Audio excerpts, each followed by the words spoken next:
Napakahalaga na tahimik at payapa ang buhay. What will people not give just to have peace? Hindi pa siguro ito labis na maunawa ng mga taong hindi pa talaga nakakaranas magulo o maguluhan.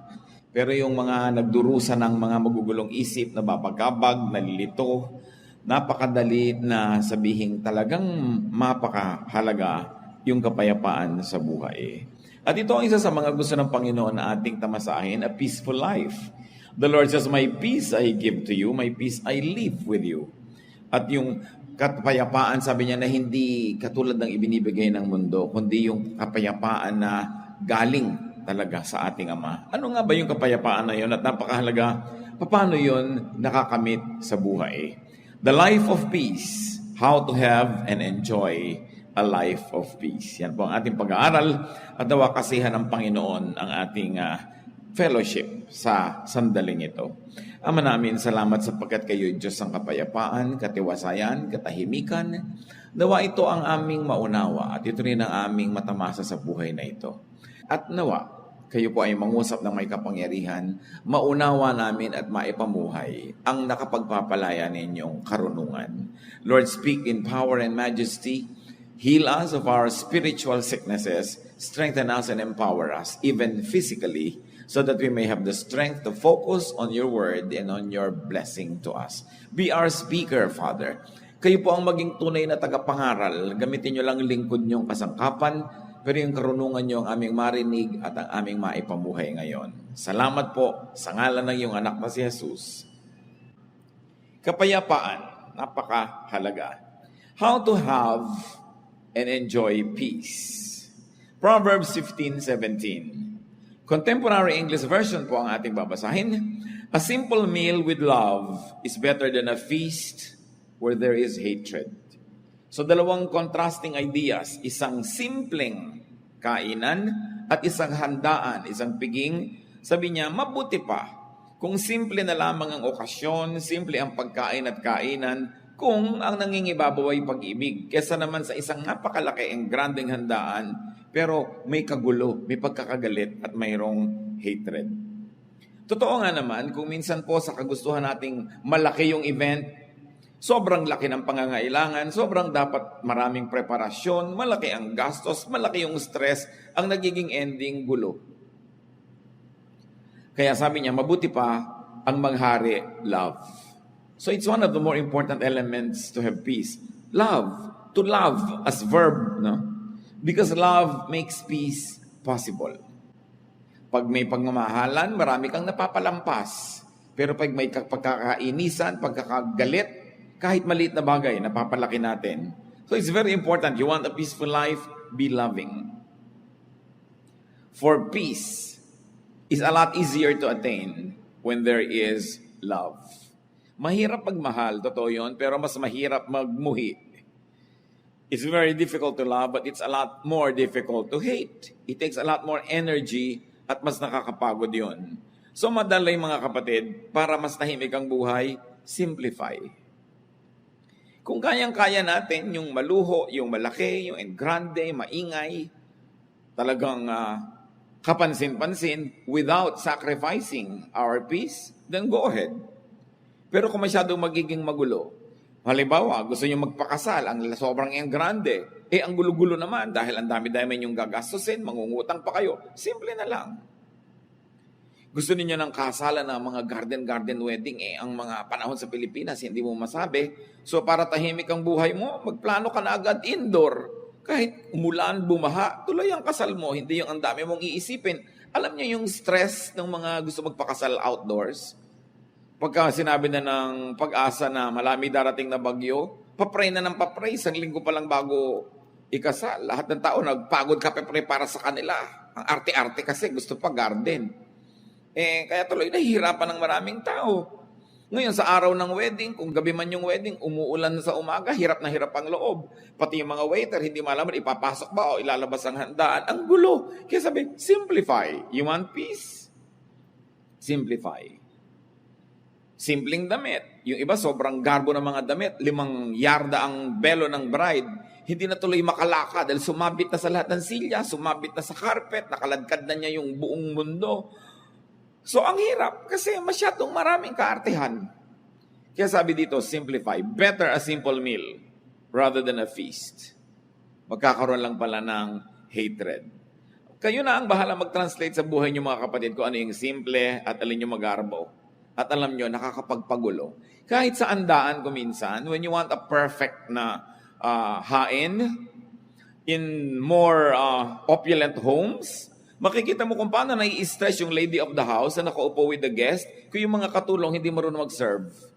O nagkakamali, anong kutsarang inilagay dito, anong tinidor, saan inilagay si baso. Nandidila talaga yung donya at kung pwede lang niyang kainin ng palihim yung katulong niya kasi yung reputasyon niya ang nakataya. So relax, gawin mo na lamang na, hindi na sit down dinner. Gawin mong buffet. E di ang simple-simple, hindi ka pa sobrang napagod. At kung wala ng pagkain, wala na, di titigil na tayong kumain. Hindi yung sobra mong gusto magpa-impress, sobra mong gustong malaki yung statement, ang laki tuloy ng nakataya. At pag malaki nakataya, malaki yung pwedeng matalo. At pag malaki yung pwedeng matalo, stressed ka sa buhay. It's better to simplify. When people try to be more beautiful than they really are, when people try to stand taller than what they really are, they have to work hard so much at hiding the truth. Hindi tuloy sila nakakapahinga. Mabuting simple, mas mabuti yung inaamin mo na lang yung totoo ka as much as possible. Siyempre, hindi ka naman pwedeng 100% na totoo. Diba? Meron ka namang ini-improve, which is normal. But alam mo dapat kung ano yung sobra na to, mapapagod na ako, this is no longer good for me and for everybody else around me. Simplify and your life will be much more peaceful. Proverbs 21:9. It is better to stay outside on the roof of your house than to live inside with a nagging wife. Siyempre, point of view yan ng husband. Dapat din pwede rin sabihin, than to live inside with a nagging husband kung husband mo naman yung nagger. Alam naman natin na sa Middle East, ang mga bubong ay pwedeng tirhan kasi flat. Pag naglagay ka ng kaprasong bubong uli doon sa ibabaw ng bubong na yun, kaprasong dingding, yun na yung upper room. So it is possible. But what Proverbs is saying is, mas masarap yung tahimik kahit nag-iisa ka na lang. Malayo ka na lang sa mahal mo sa buhay. Kung nagger naman ang lagi ang pinaggagawa, kailangan tahimik ang buhay. Isang lesson dito mga kapatid, you want a peaceful life, don't nag. Mas marami naman talagang wives na guilty nito, pero hindi ito exclusive to women. May mga men, sila yung nagger. Don't insist on your own way. Bakit ba may nagnanag? Because somebody insists on your own way. Gusto ni Mrs., pisang-pisang-pisang-pisa ang toothpaste. Yung walang natitira, hindi uka-uka, tuwid na tuwid. Gusto mo pala, di ikaw ang gumawa. What you want for yourself.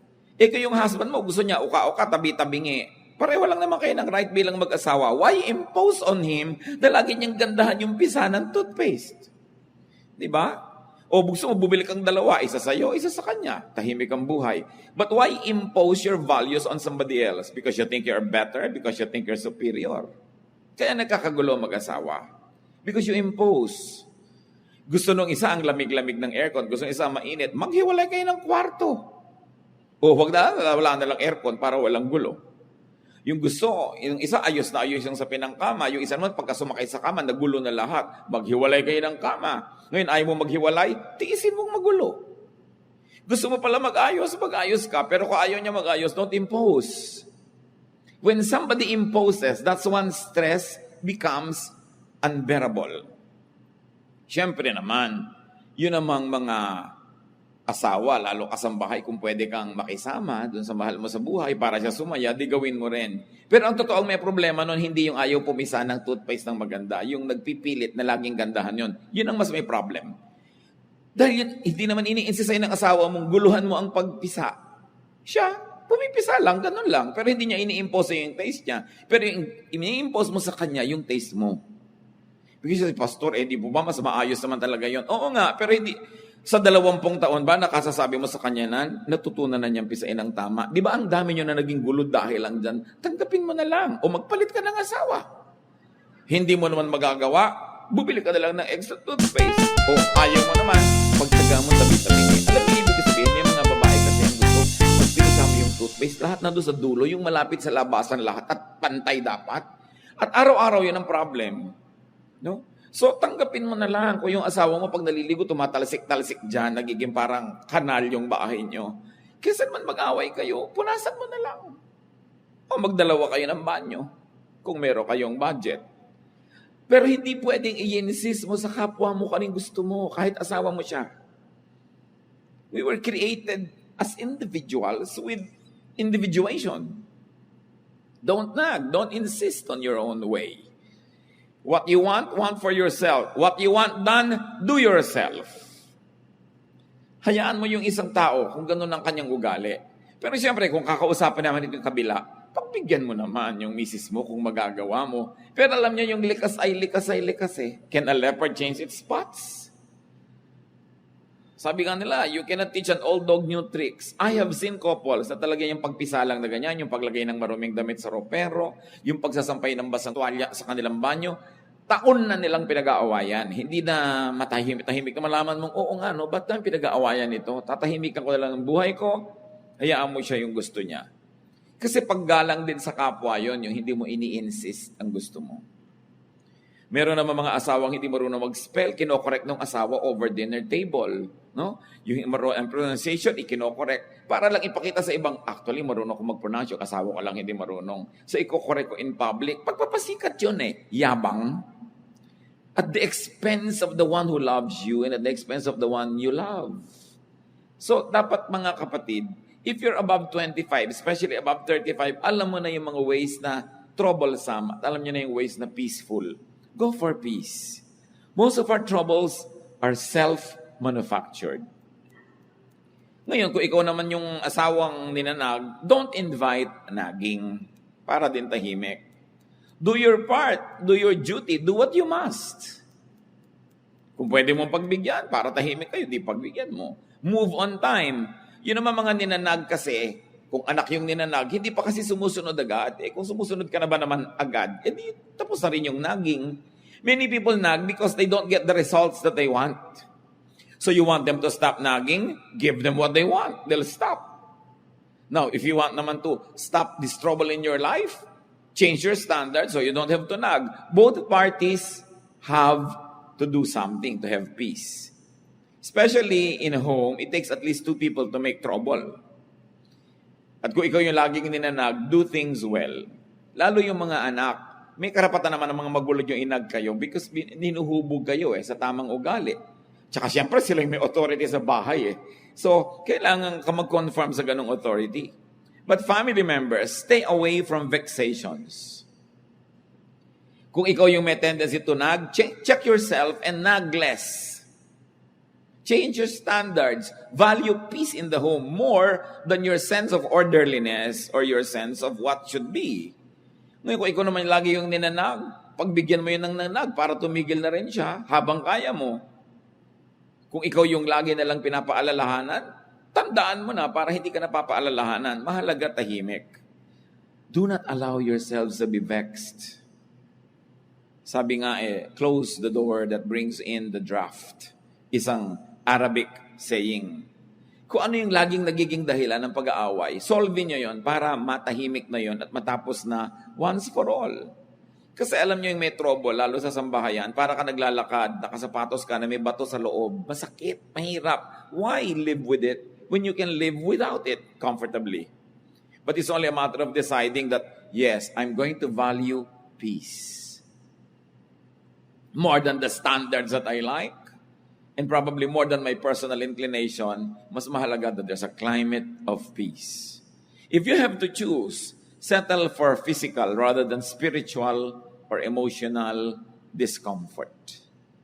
Meron kang benefit. It will give you more money. It will make your life more comfortable. It will give you more things. Pero alam mo, dadalahin ang konsyensya mo, mababagabag ka, mahihirapan ang loob mo. Mas pahalagahan mo, kapatid, yung kalooban mo. Nothing outside the body can compensate for something that is sick inside it. Lalo kung espiritu o puso. So magbigay na, maglingkod, para ka na lang matahimik. Kaya i-insist mo lagi, this is my right, this is my right. Pero lagi naman kayo nag-aaway, sige na nga. Doon sa mga agaw-agawan ng mga magkakapatid sa mana, dapat pantay-pantay, eksaktong-eksakto. Pero sa pagpapa-eksakto mo, sobrang nagiging gulo dahil meron talaga mahilig mang lamang. O kung hindi mo ikakamatay, ibigay mo na ng tahimik ang mundo. Lalo't alam mo na talaga makikipagpatayan siya, makuha lang niya yun. Ba't ka naman makikipagpatayan? Ibigay mo na lang. Lalo't hindi mo naman ikamamatay na ibigay yun para kayo tahimik. Alam niyo yung gulo, mga kapatid, expensive. You say, pagka naman ibinigay ko, mawawalan ako ng ganitong halaga. Pero ang bagkanong nawawala sa iyo na tumataas ang presyon ng dugo mo, nagkaka-stress ka, tumataas ang blood sugar mo, naapektuhan ang iyong kidney, naapektuhan ang iyong desisyon, naapektuhan ang itsura mo, yung mukha mo. May cost yun, hidden cost. Most of the time, we pay for those costs without knowing it. Na mas nalulugi tayo sa pagpipilit nating maging dapat makatuwiran, dapat yung right ko, dapat yung duty niya, dapat ganyan. Pero kakahanap mo nun, lalo tayo na maibigay sa'yo, gumugulong buhay mo, gumugulo din yung iba. So, ang mahalaga, tahimik. Kaya ang sabi ng Panginoon sa Matthew 5:41-42, if a soldier forces you to carry his pack 1 mile, carry it 2 miles. When people ask you for something, give it to them. When they want to borrow money, lend it to them. Ang sinasabi lang ng Panginoon dito, maraming bagay na may halaga, hindi lang pera ang mahalaga. So kung yung pagpaparaya, yung pagbibigay, yun ang makakapagpatahimik sa buhay mo, yun na lang ang pahalagahan mo. Marami mo sabi, hindi yata dapat, hindi dapat. But look at your life kung tahimik kayo. Kung payapa kayo. Kahit naman ayaw mong pumayag, pinipilit ka pa rin nila eh. Kahit tumatanggi ka, nandiyan pa rin hanggang hindi nila nakukuha yung gusto nila. So it's up for you to decide which is more important to me at this point. Matahimik ako at mawala siya sa harap ko o ipagpilitan ko na ayaw ko magbigay sa kanya. Another way, of course, to peace is to do your duty. Katulad nga nun, yung soldier, pinagbubuhat kanya ng 1 pack for 1 mile, it's your duty, do it. Tulad din ng mga husband, hindi naman natin gustong konsentihin yung mga husband na ayaw ayusin yung paggamit nila ng mga banyo, pero duty nyo rin to please your wife. The Bible tells the husbands, please your wife. At hindi mo naman ikamamatay na ayusin yung pagpisa ng toothpaste, huwag mong basain yung sahig ng banyo, isampay mo ng mabuti yung damit mo doon, gawin mo na yun para tahimik ang buhay. Wala tayong kinakampihan dito. Ang lagi nating sinasabi, pareho dapat hanapin nyo sa inyong kalooban na maging mapagbigay para tahimik ang buhay. Kasi ipinagpipilitan nyo yung gusto nyo, nasusunod nyo yung gusto nyo, pero magkaaway naman kayo, hindi kayo nag-uusap. Ikaw nga, natupad yung gusto mo, doon kayo sa ganong restaurant kumain, lahat naman ng kasabay mo ayaw kumain, walang gana, ikaw lang yung gustong kumain, mawala ka rin ng gana. So dapat marunong ka magbigay para tahimik ang buhay. And of course, the Lord also teaches us to yield. Kailangan magparaya. Go beyond the call of duty. Yung mga iba, lapas ng oras ko ng trabaho. Wala ka rin namang gagawin. Ang traffic din naman. So, bakit hindi ka nalang magtrabaho dyan para may na-accomplish ka pa? Yung sabi mo, lampas-lampas na yan sa duty ng isang anak o magulang o manugang. Mano namang lumampas ka? Kung nakapag-please ka, tumahimik ang buhay, namahal ka. Kung lumaon, siya din lalampas sa dapat lang at magiging mas mabuti rin sa'yo. In other words, magpauso ka ng kabutihan. Kasi sinasabi na, if somebody forces you to walk 1 mile, walk 2 miles. No? Sabi pa nga ni Lord, sinampal ka sa kaliwa, ibigay mo pa yung kanan. Ikaliligaya ba niya? Gusto mo pa? Of course, it's a figure of speech. Isang pagmamalabis. Pero ibig sabihin lang, huwag ka masyadong matuos. Huwag laging compute ka ng compute, ay lugi na ako, lampas na. Kung kaya mo pa magbigay, ikaw pa yung magbigay para magpauso tayo ng climate of peace. No? Habang kaya. Because peace has a price. Trouble has a price. Pareho lang tayo magbabayad, doon na lang sa peace. Vexation has a very costly price. Yung hindi ka matahimik, no? Gulong-gulo ka, mahal din yun. So kung minsan binabayaran na lang natin, binibili na lang natin yung katahimikan natin para rin sa ikabubuti ng ating kalusugan. And then give. Because to give is also a form of yielding. Especially when resistance or refusal would mean vexation. Siyempre, titimplahin nyo kung ano yung ibibigay, up to how much. Lagi mo kasing tinitimpla. Will not giving cause me so much in terms of peace? Will giving give me my peace? Kayo ang magtimpla nun. Siyempre, ang ending dapat panalo.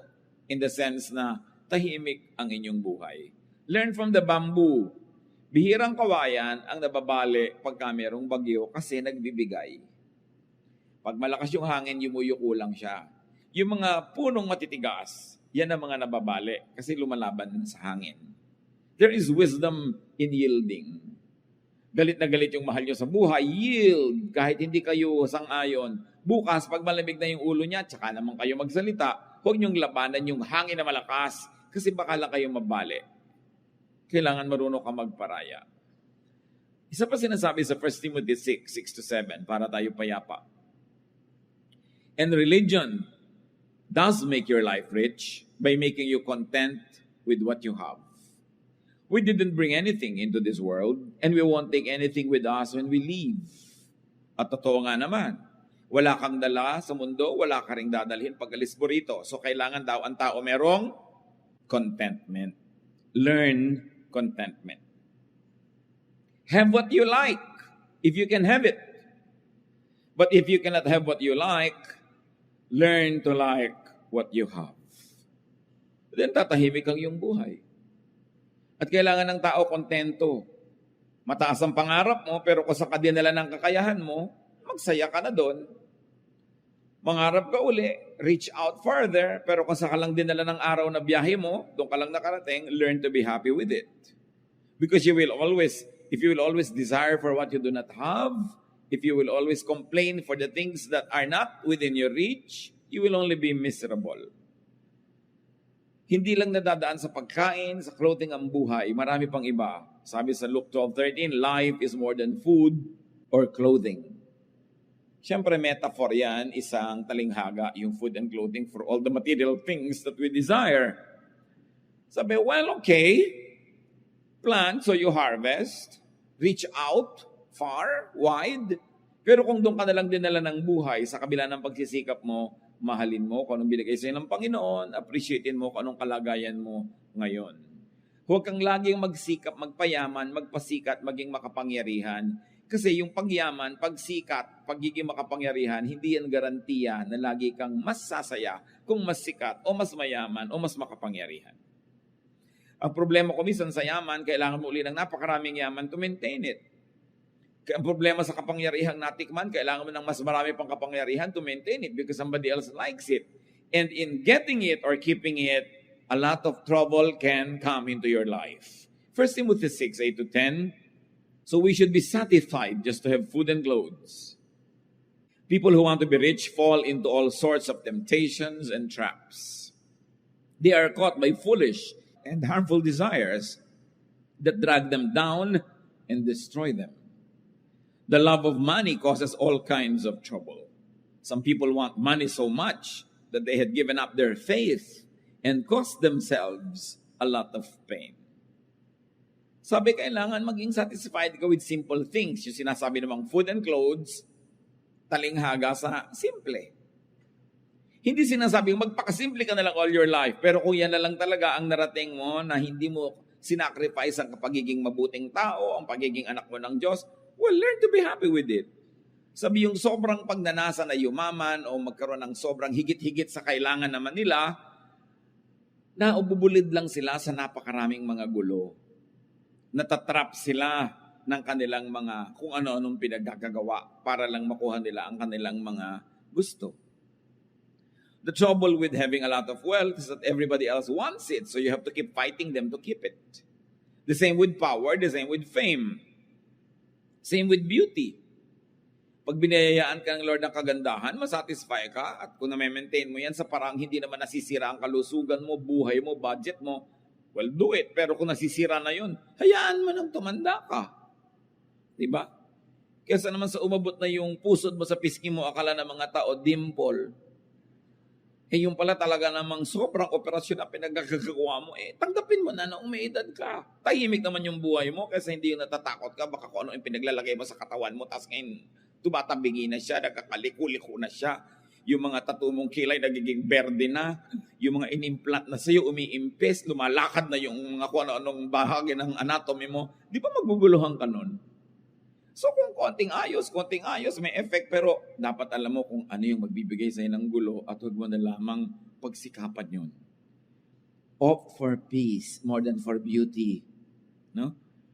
Kasi yung nagpapaganda pa ng sobrang maraming repair ginagawa, napagtatawa ng patuloy pagka nagkakamali-mali na yung nangyayari sa mukha niya. Alam niya naman nagtatawa naman, mga inggit kasi yun eh. Kaya lagi natin pinagtatawanan yung mga nagkatabi-tabingi. Tumabingi. Inggit ka lang kasi di mo na-afford. No? So, all form of criticism comes from envy. Dahil kung talaga makadiyos ka, may tumatabingi yung muka, maaawa ka dapat. Pero ba't mo pinagtatawanan? Inggit ka siguro. Kung hindi man ngayon, noon. Kaya tuwang-tuwa ka ngayon na mas maganda ka pa. So, buti pa ako. Di ba ganun yun? Buti pa ako, hindi tumabingi yung mukha ko. So, analyze din natin sarili natin. Baka meron tayong envy. Pero mahalaga mga kapatid, to be satisfied. Di ba? Kung 45 na yung bust line nyo, tama na. Anong gusto nyo? 90? Yung iba talagang wala na, nasusubsob na halos, ayaw pang tumigil. No? Hindi natitigil kung ano na pinaggagawa sa katawan. Hindi lang sa physical repair. Yung sobrang honor na, gusto pa, nagngangangalngal dahil 99 yung grade. Ano ka ba? 99 na nga, yung kasunod mo 88 pa lang, tapos ang lungkot mo pa. Dapat matuto na tayong sumaya. Kung yun na yung best natin. Ito na yung buhay na naibigay sa inyo ng asawa nyo. Dati, ikaw ay isang may bahay na walang bahay. No? So, hindi ka na nagkabahay kahit kailan. May asawa ka naman, di sumaya ka na. Kasi may bahay na wala naman siya katabi, wala naman siya kapiling sa buhay. Yun ibig sabihin, count your blessings. You are not better than the other person. But what's important is for you to count your blessings. Siyempre, kung marami kang anak, laging halos wala kang pera, ang dami mong binabayaran, matrikula, gastos, pero dumadami naman yung tao na nakapaligid sa'yo, tumatanda ka, meron kang mga kasama sa buhay, kakaapo ka, kanya-kanyang blessing yan, kanya-kanyang bilang, kanya-kanyang pagsisikap na maging kontento sa buhay. It's very important to be happy. Hindi ka masyadong matangkad, huwag ka nang malungkot, at least hindi ka tatamaan ng kidlat. Kasi yung matataas ang tinatamaan ng kidlat, di ba? Lagi mo, merong blessing ang buhay ko, I will be happy with it. I will celebrate what God gives me. Hindi naman ibig sabihin ng kontento, wala ka ng pangarap at wala ka ng pagsisikap at ambisyon. Yes, dapat mag-ambisyon, mangarap, pero hanggang doon talaga ang narating ng kaya mo, accept it, and then celebrate it. If more means more trouble, more stress, more pain, what's the point? Sobrang lumaki nga ang kita nyo mag-asawa pero nagkahiwalay na kayo forever. Hindi ba kayo pwedeng mabuhay ng konti lang pero masaya naman kayo? Pinipili. Hindi lang pera ang mahalaga. Merong mga mag-asawang hindi na nagkasama kahit kailan dahil puro laging palaki ng palaki ang babayaran, kukuha ng uhulugan, babayaran, hanggang namatay na yung isa, o kung ano na yung nangyari, hindi na kayo nagkasama. What's the point? Hindi ko naman sinasabi, huwag kayo maghiwalay para maghanap buhay, pero hanggang kailan? When do you stop? When is enough? Enough. Ang tao dapat tututo ng contentment. The length of one's life is constant and limited. More power, more money, more beauty doesn't mean more enjoyment. Mas marami pa nga nagpapakamatay na maganda kaysa hindi maganda. Mas marami nagpapakamatay na tagumpay kaysa bigo. Mas marami nagpapakamatay na mayaman kaysa mahirap. So nakikita natin, hindi naman masamang yumaman o maging sikat o maging makapangyarihan.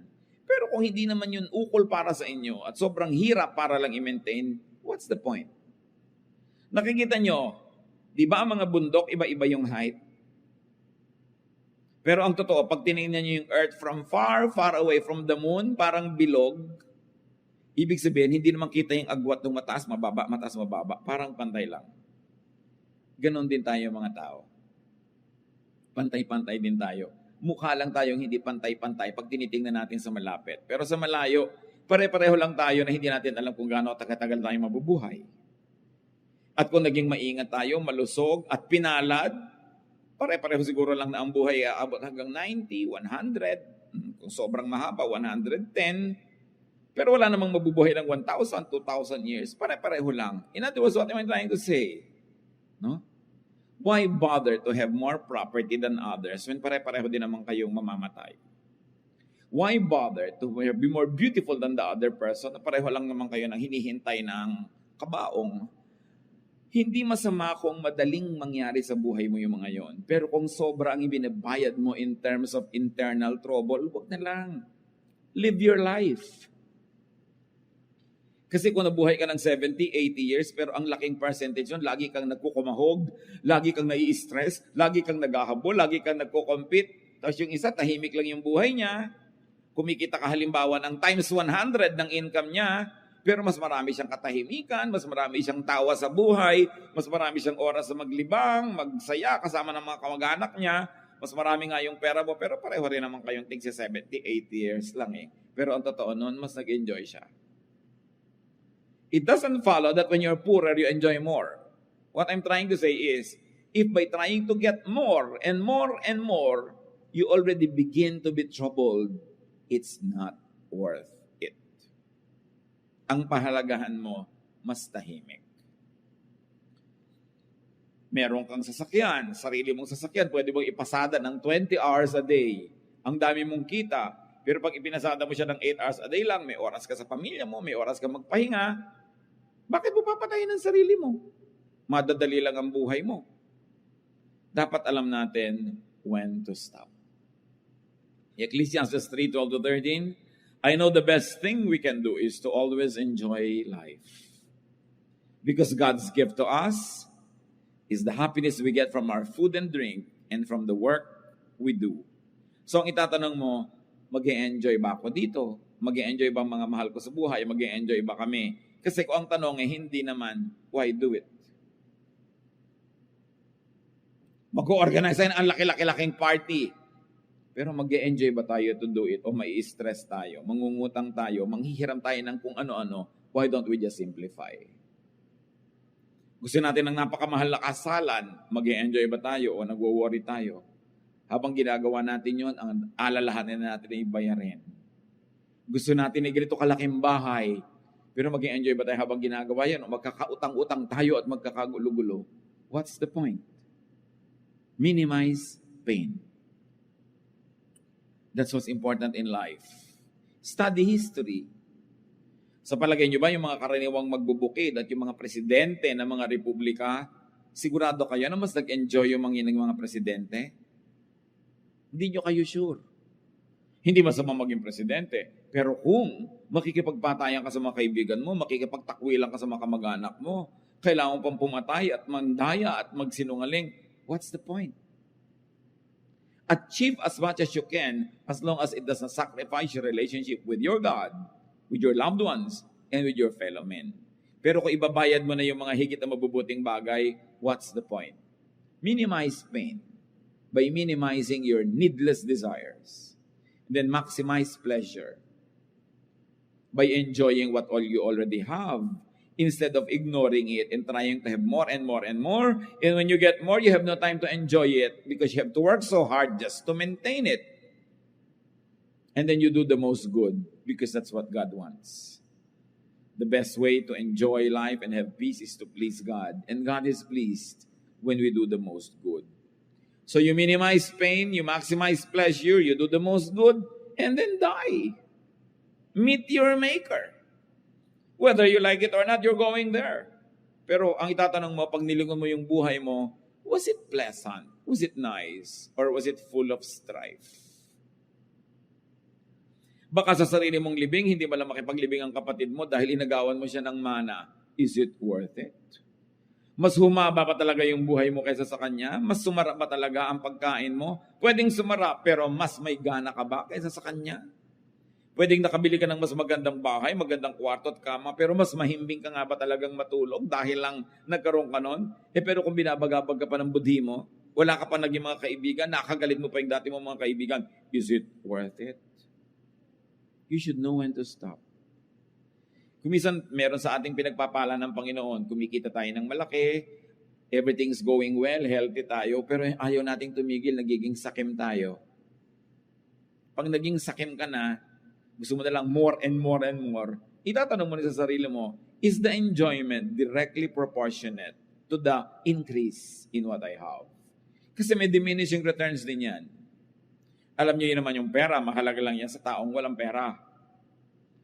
Pag wala kang kapera-pera, 1,000 pesos means so much.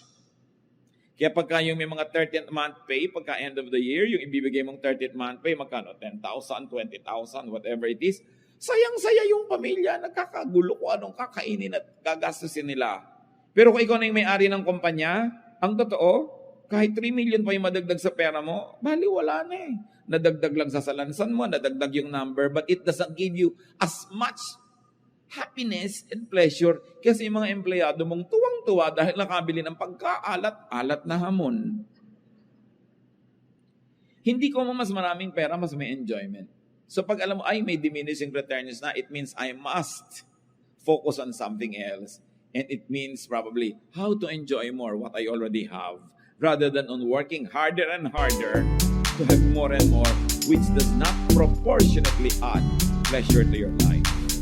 Inner peace is important because it gives man the time and space to hear God, to know God.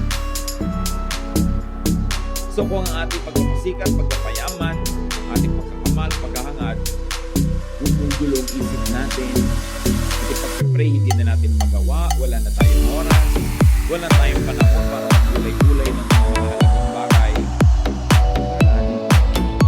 When you don't hear God and know God more, you will lack the peace that you will need.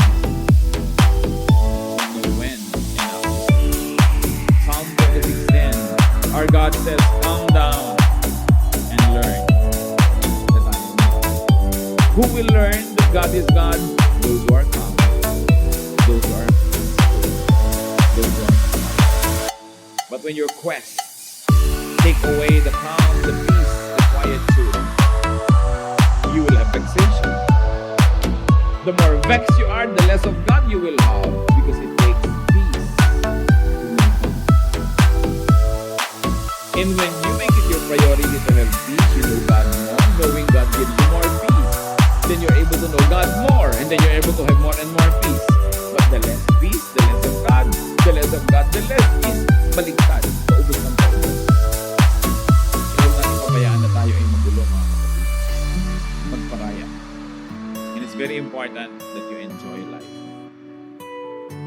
You're working, enjoy it. Huwag niyong isumpa yung trabaho niyo. Kasi kung ayaw niyo, di mag-resign kayo. Kung ayaw niyo naman mag-resign, di mahalin niyo. Kasi nandiyan, tapos ayaw niyong mahalin, wala naman kayong choice, hatid ang loob niyo. Ba, nagpipinta ka ng mga gulong ng jeepney, gulong ng trabaho. Tapos naiinis ka, nagagalit ka sa buhay mo, inuusap mo yung sarili mo habang ginagawa mo. Pero kailangan mo rin namang gawin, lugi ka dahil ginawa mo kasi hindi ka nag-enjoy. Kailangan mo rin namang gawin, enjoy yun mo siya. Important to teach yourself to love what you do. Yan ang itinuturo sa atin ay Solomon eh. Find pleasure. Huwag yung ay luminis na naman, ay umaga na naman.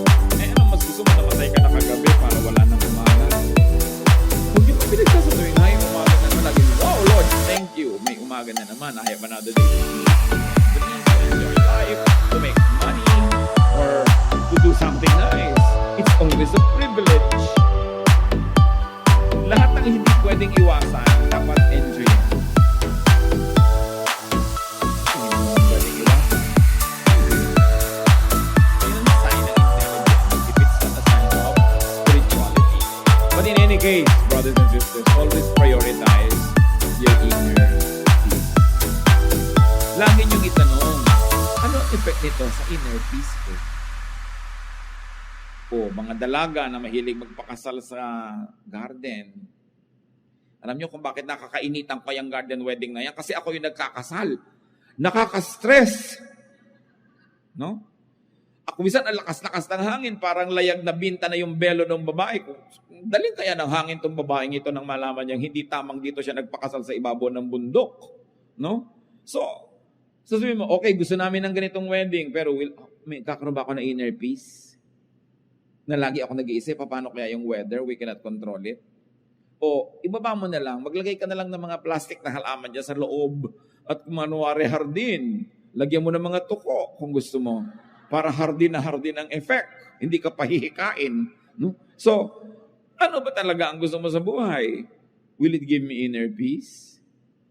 Ayaw ng anak mo ng isang kurso, ipinagpipilitan mo. Will it give your anak inner peace? Will it give you inner peace? Anong gusto mo lang? Gusto mo lang magkaroon talaga ng anak na engineer o dentista kahit hindi kayo peaceful? Ayaw ng asawa mo na ganito ang gawin mo sa bahay ninyo, pero gustong-gusto mo. Ang tanong is, will it give me inner peace? I want to arrange the furniture, pero walang budget. Will it give you inner peace? Will it give the other members of your family inner peace?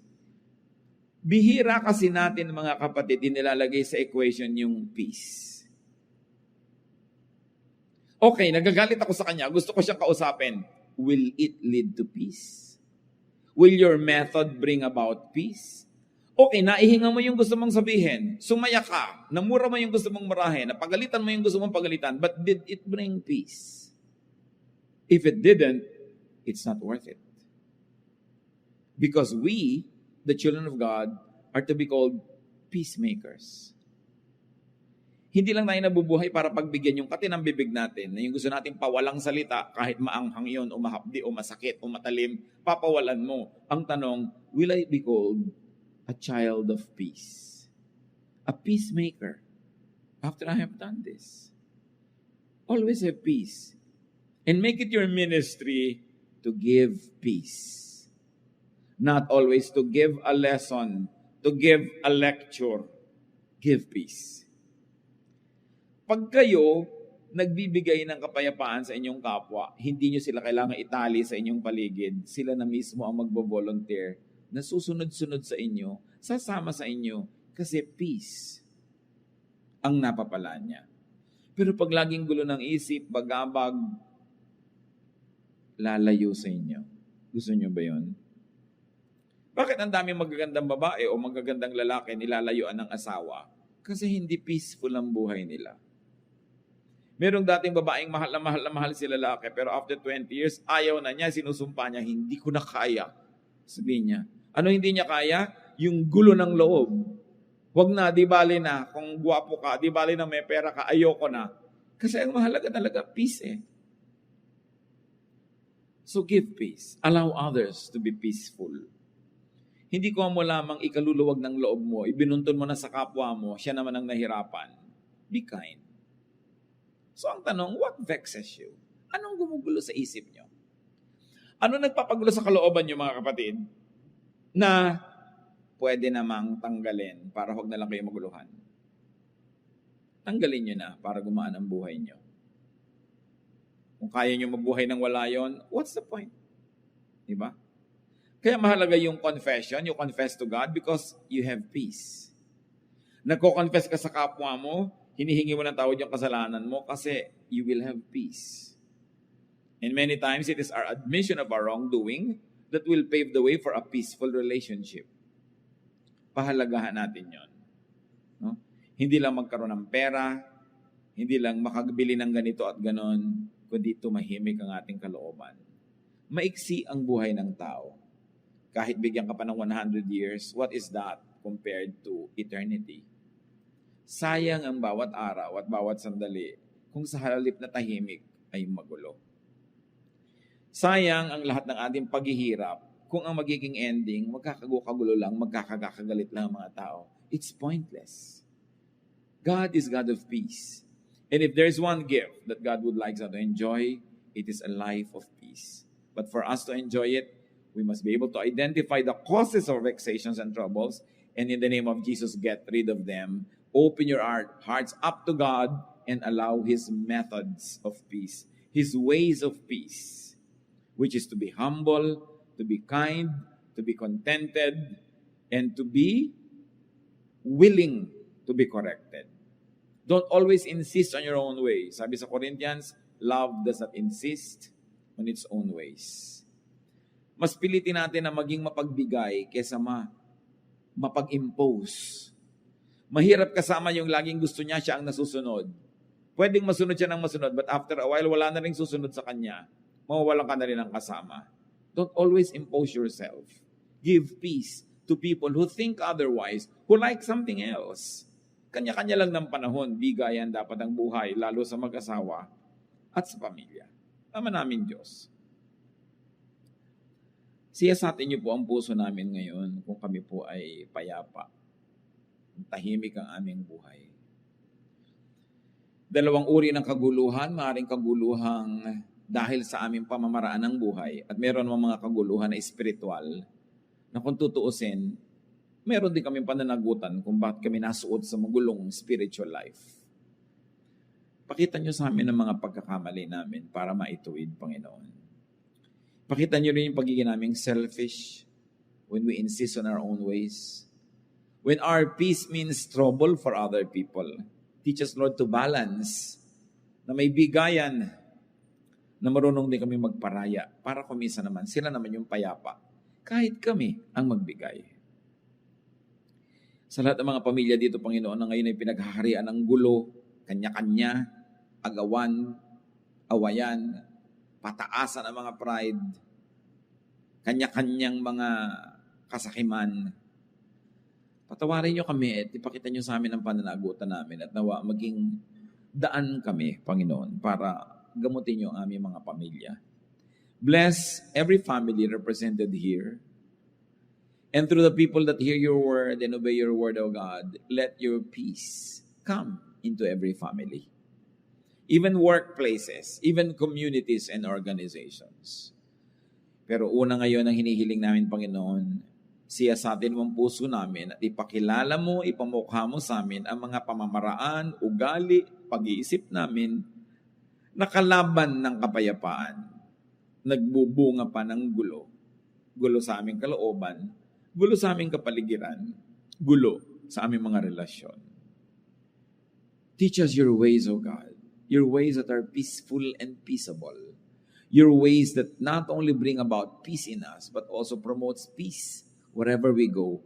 Teach us and make us agents of peace. Lalong-lalo, Panginoon, kung kami may influensya, maybe our office, our job, our work, our job description, our rank, our title, sinusuko namin ito, Panginoon, para maging kasangkapan mo ng kapayapaan. Lalong-lalo ang aming mga dila na madalas sa katabilan nagiging sanhi ng gulo imbes kapayapaan. Turuan mo kami, Lord, na pag kami mga kakilala kami na nagkakagalit, huwag kaming kumampi, kundi maging agents of peace.